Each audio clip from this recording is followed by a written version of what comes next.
Hi everyone, welcome back to SJE channel. This is Sambhav here और आज के इस वीडियो में हम दो क्वेश्चन करने वाले हैं। These questions are one of them is from JEE Advanced 2011 and one is from JEE Advanced 2012. So we are going to solve these two problems. Let us start with this video. Okay, so our first problem is the total number of ways in which five balls, we have been given five balls of different colors. Okay, so we have five balls of different colors and we have to distribute. Remember, we have to distribute. So this word is important. There are two kinds of words. एक तो होता है कि divide करना है और एक होता है डिस्ट्रीब्यूट करना है. ठीक है, डिवाइड में क्या है, आप बस दे देते हैं. ठीक है, आपने क्या कर दिया, इसका ग्रुप बना लिया. Division is formation of group. Okay, and what about distribution? It is formation along with giving. Okay, so this is the thing that you must understand initially. So five balls of different colors, they have to be distributed among three persons. So okay, five balls to be distributed among three persons. Okay, so let me call these three persons as person A, person B and person C. Each person must get at least one ball. So this is very simple, that at least they are going to get one each. Okay, so I'll draw the cases and then we have to add all the distribution factors. So we have five balls, we have to give at least one to A, B and C. So I'll just write it. What we can do, at least one, तो ऐसा करते हैं एक एक तो दे देते हैं, तो we are left with now three balls. अब थ्री बॉल्स बची. अब तीन चीजों को आप कैसे डिवाइड कर सकते हैं? तीन चीजों को तीन लोगों में डिवाइड करने के लिए थ्री फैक्टोरियल बेस. तो बेसिकली कुछ नहीं है, यहाँ पर देखो आपके पास एक एक आ गई. अब आपके पास सॉरी यहाँ दो बॉल्स बचेगी. ठीक है, पांच में से तीन के तो दो, तो हमारे पास दो केस बनने वाले हैं. ठीक है, तो हमारे पास वन वन वन तो है ही है.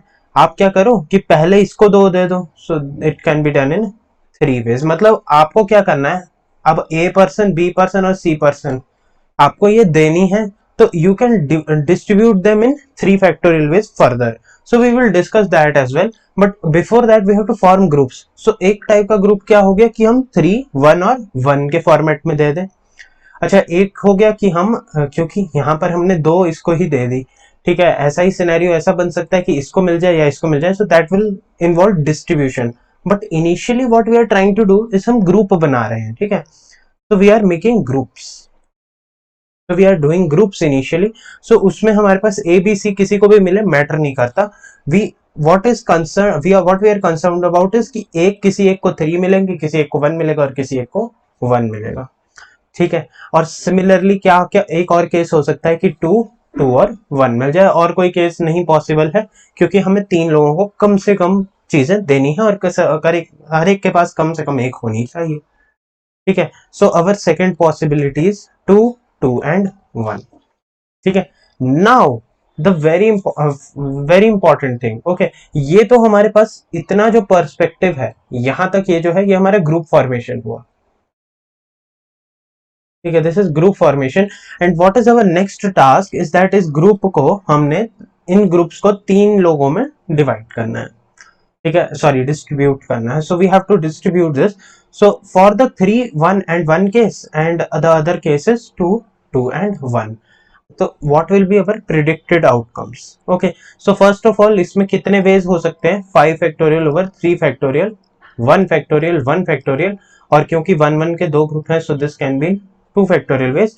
और हमें कितने लोगों को देनी है? तीन लोगों को. तो हमने ग्रुप 1, ग्रुप 2, ग्रुप 3, अब ये तीनों को हमने देखो, दिस इज कि हमारे पास तीन ऑब्जेक्ट एक में आ गए, नेक्स्ट तीन और नेक्स्ट तीन. तो वी आर क्वाइट श्योर कि हमारे पास तीन ही ऑब्जेक्ट है और तीन ही पर्सन को देने हैं. तो तीन चीजों को तीन जगह रखने का तरीका 3 फैक्टोरियल. ठीक है, what about this? Similar logic से यहाँ पर 5 factorial over 2 factorial, 2 factorial, 1 factorial, और ये क्योंकि रिपीट हो रहा है तो ये 2 फैक्टोरियल वेज हो जाते हैं. टाइम्स कितने लोगों को दे रहे हैं? 3 factorial.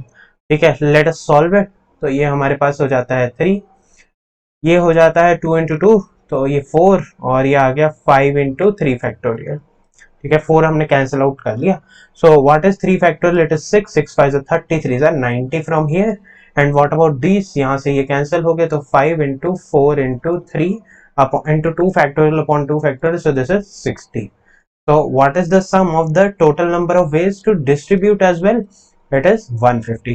Do we have an answer 150? Yes, we have an answer 150. So B option becomes the correct answer. ठीक है, आई होप ये आपको समझ आ गया होगा कि कैसे कर रहे हैं. तो basically what we are trying to do is कि that we are having 5 balls, we are initially forming groups.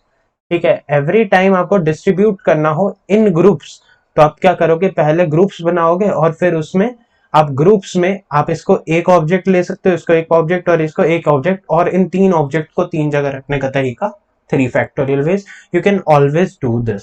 सो इससे हमारे पास बी ऑप्शन हमारा करेक्ट आंसर हो जाता है. ठीक है, so B option was the correct answer. Let us move to the next problem now. Okay, I hope that this is clear. So our second problem of the day is that if a1, a2, a3 up to a100 are in arithmetic progression with a1 equal to 3.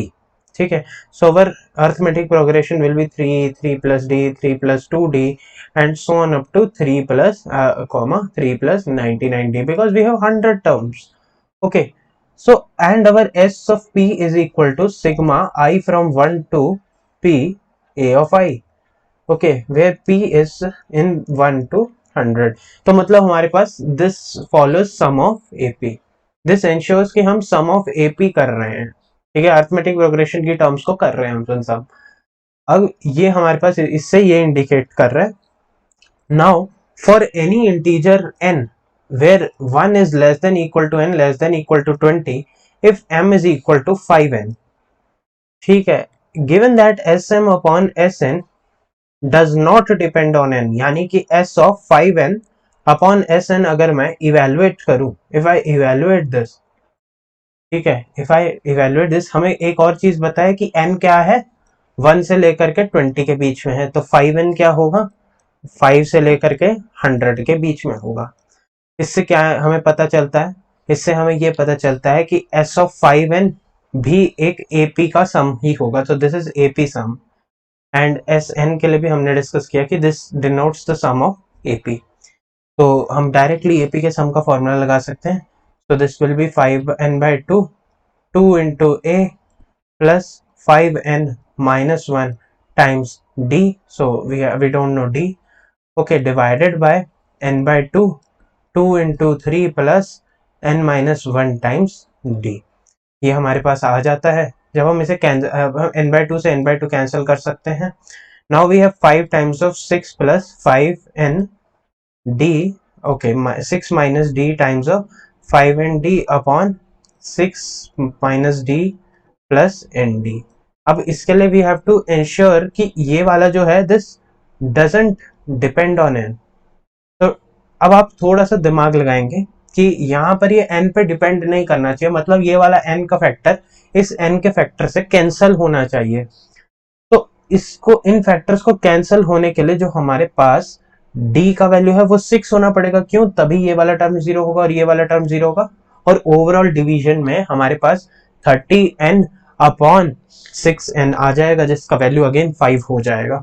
ठीक है, so it should not depend on n, and if it does not depend on n, then d has to be equal to 6. so our d has to be equal to 6. एक और case, और कोई case हो सकता है क्या कि of course ये कांस्टेंट एपी बन जाए. कांस्टेंट एपी बन जाएगा अगर d का वैल्यू 0 हो जाए. ठीक है, कांस्टेंट एपी भी तो हो सकता है, ऐसा कभी यहाँ पर तो कोई मेंशन नहीं है कि एपी कांस्टेंट नहीं है, यानी कि कॉमन डिफरेंस है. कांस्टेंट एपी में अगर d 0 हो जाए तब भी ये n वाला टर्म हट जाएगा. It will not be dependent on n. ठीक है, तो दोनों ही सिनेरियो हमारे पास सेटिस्फैक्टरी है. ठीक है, सो जब d को 0 कर दिया तो a2 का वैल्यू कितना हो जाएगा 3, और अगर d को 6 रख दिया तो a2 का वैल्यू कितना हो जाएगा, it would be 9. So the correct answers are 3 and 9. तो आप लोग सोच रहे होंगे कि यहाँ पर हमारे दो आंसर आ रहे हैं, बट एग्जाम में तो आपके पास एक ही ऑप्शन मार्क करना होता है. तो ऐसे सिनेरियो में क्योंकि उन्हें भी पता लग गया, उन्होंने ये कांस्टेंट वाला टर्म शायद सोचा नहीं था, तो इनिशियली उन्होंने 9 ही दिया था correct answer, but in the final answer की दे एंश्योर्ड आइदर 3 और 9. और 39 एनीथिंग, मतलब आपको इन दोनों में से कोई भी अगर मार्क किया है तो you were awarded marks for that, ठीक है। ऐसे में बोनस नहीं होता है ना, जब सवाल आपके पास सही हो, ठीक है, और एक बस नॉर्मल सी दिक्कत हो, तो उस सिनेरियो में हमारे पास कोई गड़बड़ नहीं होती है, ठीक है।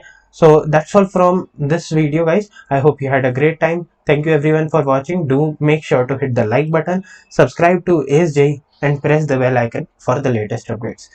I hope you had a great time. Thank you everyone, and goodbye.